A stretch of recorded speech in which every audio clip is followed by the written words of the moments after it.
একদিন আমার কাছে উনি ঠিক ফিরিয়ে দেবেন, আমি জানতাম। এতগুলো বছর পর আমার সেই বিশ্বাস মিলল। ও মামা, এতদিন কোথায় ছিলি মা? হ্যাঁ, কি হয়েছিল তোর? এত অভিমান যে সব ছেড়ে তোর মাটাকে ছেড়ে চলে গেলি। মায়ের সাথে একবারও দেখা করতে এলি না। এক্সকিউজ মি, আমার মনে হয় আপনার কোথাও ভুল হচ্ছে। আমি সুধা নই, আমি রুক্মিণী। কি? আপনারা সবাই চলুন, খেয়ে নেবেন, ওদিকে সব ব্যবস্থা হয়ে গেছে, আসুন।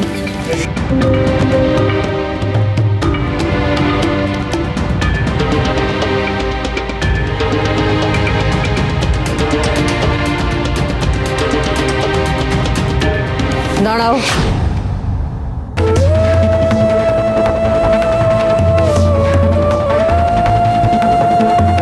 তোরি, কেন মিথ্যে বলছিস?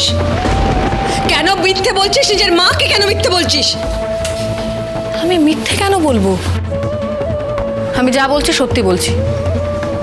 আমি প্রীতম বাবুর বন্ধু রুক্মিণী। আমি এখানে থাকি না, আমি মুম্বাইতে থাকি। এই শহরে আজই এসেছি। এই শহরে আমি কাউকে চিনি না। মিথ্যে মিথ্যে মিথ্যে মিথ্যে, সবটা মিথ্যে। ওরে তোকে 10 মাস 10 দিন তোর মা গর্ভে ধারণ করেছে। আমি তোর মা, আমি তোর ছোঁয়া চিনব না? অসম্ভব। কেন মিথ্যে বলছিস মা? বল না মা, কি সত্যি কথাটা অন্তত বল। বল না, তুই আমার মেয়ে, তুই আমার সুধাময়ী। বল না মা, তুই আমার মেয়ে। আমার বারবার করে তো বলছি। তোরি, চলো। আমাকে ছুঁয়ে বল তুই সুধানুষ। What the hell? কতবার বলবো আমি সুধা নই, আমি রুক্মিণী। তোরি, চলো এখান থেকে। এবার বল তুই সুধানুষ।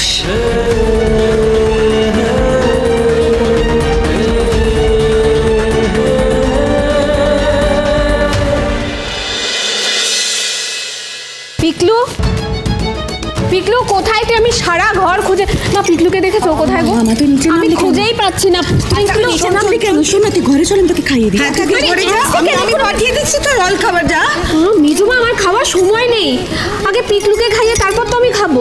ওকে স্নান করাতে হবে, তারপর স্কুলের জন্য রেডি করাতে হবে, কত কাজ। আর মা, তোমাদের নাতি যা দুষ্টু হয়েছে। আমি সারা ঘর খুঁজে যাচ্ছি, তখন থেকে কোথাও পাচ্ছি না। আমাকে একটু বলো না পিকলু কোথায়? পিকলু ঠাকুরজি, আমরা পিকলুকে খুঁজে দেবো। তার আগে তুমি মুখেই খাবারটা তোলো দেখিনি। জানো, তোমার পছন্দের আলু পরোটা বানিয়েছি, খাও। ছড়িটা, তোমার কি বুদ্ধি শুদ্ধি সব চলে গেছে? আচ্ছা, আমার ছেলে এখনো খায়নি, আমি কি করে নিজের মা হয়ে খেয়ে নেবো বলো তো? অদ্ভুত কথা বলো। পিকলু, উফ বাবা, এতক্ষণ ধরে খুঁজছি, এবার তো লেট হয়ে যাবে স্কুলে যেতে। তুই কোথায়? মা মা মা, আমার কথাটা একবার দেরি হয়ে যাচ্ছে। আরে বাবা, পিকলুকে খুঁজতে হবে। 5 বছর হয়ে গেছে মা, একটা কথাই তো বলছি, একটু সত্যিটা মেনে নে না মা। পিকলু নেই পিকলু। এক কথা তখন থেকে বলে যাও, রোজ রোজ এক কথা শুনতে হয়। পিকলু নেই, পিকলু নেই। আমি তো বলছি পিকলু আছে, পিকলু এই বাড়িতে আছে, এই কথাটা একদম বলবে না।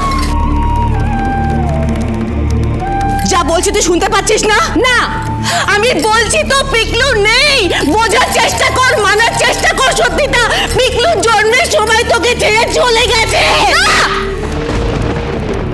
এটা হতেই পারে না। পিকলু এই বাড়িতেই আছে, আমার সাথে আছে।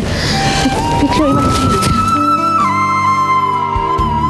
এই কি হলো জোসনা?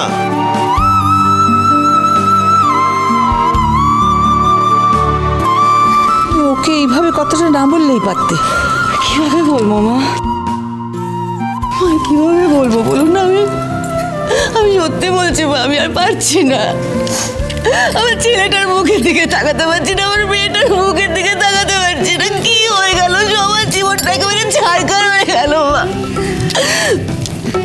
আমি শুধু বুঝতে পারি না যে আমাদের পরিবারে আমার ছেলে মেয়েগুলো সুখে কার কোন নজর লাগলো, কার কোন নজরে সবটা শেষ হয়ে গেল। ঠাকুর, ও দিদিভাই গো, কেঁদো না। দেখো জোসনা, বাচ্চাটাকে হারিয়ে সত্যিটা কিছু দিয়ে মানতে পারছে না। ডলি তো কবেই আমাদের ছেড়ে চলে গেছে। এদিকে তেজ সুধাকে হারানোর শোক সামলাতে পারছে না। কি করে সবটা ঠিক হবে বলো তো? দিদিভাই তুমি বরং তেজের একটা বিয়ে দাও দিদিভাই।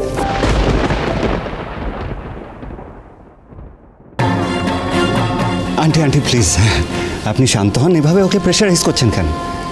রুক্মিণী তো সত্যি কথাই বলছে আপনাকে।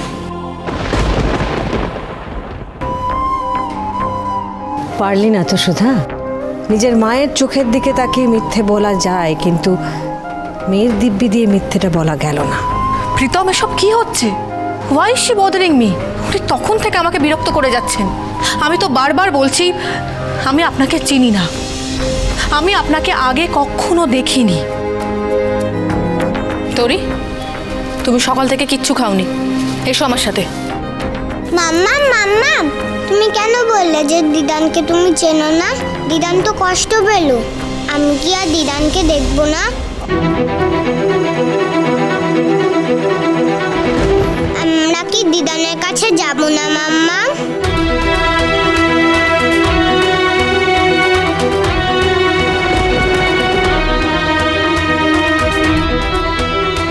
দিদান! মা! মা! মা! জল জল, তাড়াতাড়ি জল! মা, সাবধানে সাবধানে, তাড়াতাড়ি তাড়াতাড়ি জল দে। মা! মা, তুমি তুমি ঠিক আছো তো? মা, তোমার কিছু হয়নি তো? মা, তুমি ঠিক আছো?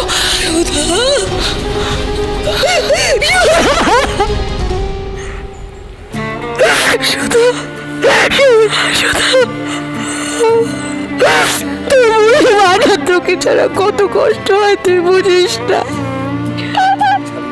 বুঝিস না তাহলে কেন এত কষ্ট দিচ্ছিস আমাকে? তুই তো জানিস যে তোর জন্য আমি এই গোটা পৃথিবীটার সঙ্গে লড়াই করতে পারি।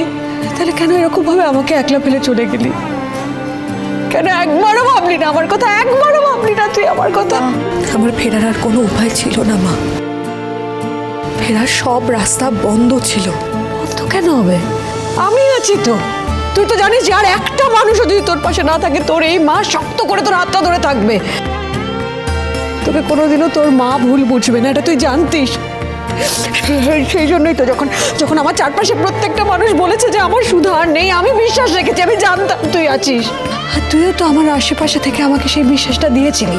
প্রত্যেক বছর হঠাৎ করে আমার অ্যাকাউন্টে টাকা চলে আসে, জন্মদিনে উপহার আসে। তুই ছাড়া তো সেটা আর কেউ হতে পারে না। সবার খেয়াল রাখছিলি দূর থেকে, তাহলে বাড়ি ফিরে এলি না কেন মা? আমি চাইনি মা আবার তোমাদের ওপর এসে বোঝা হতে। আমি চাইনি আমার জন্যে আমার বোনেদের জীবনে কোনো আঁচ পড়ুক, পাড়ার লোকে দুটো কথা বলুক। আমি সত্যিই চাইনি। সুধা, তুই কবে থেকে সমাজের কথা ভাবতে শুরু করলি? আমি তো জানতাম আমার মেয়ে সাহসী, মাথা উঁচু করে বাঁচে। লোকেদের আজে বাজে মন্তব্যে আমার সুধা মাথা ঝোঁকায় না, আমি তো সেটাই জানি। আমি সত্যি আর কারোর সামনে মাথা ঝোঁকাতে চাইনি মা। তাই এই শহর ছেড়ে, নিজের পরিচয় ছেড়ে, সব কিছু ছেড়ে আমি অনেক দূরে চলে গিয়েছিলাম, নিজের মেয়েকে নিয়ে মাথা উঁচু করে বাঁচবো বলে।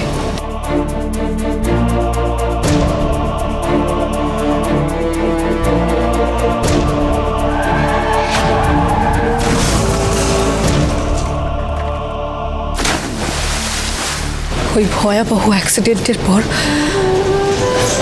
প্রীতম বাবুই আমাকে বাঁচান। আমি বহুদিন হসপিটালে ছিলাম।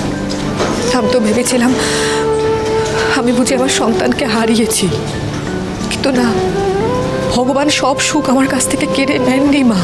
কয়েক মাস পর তোরই হয়।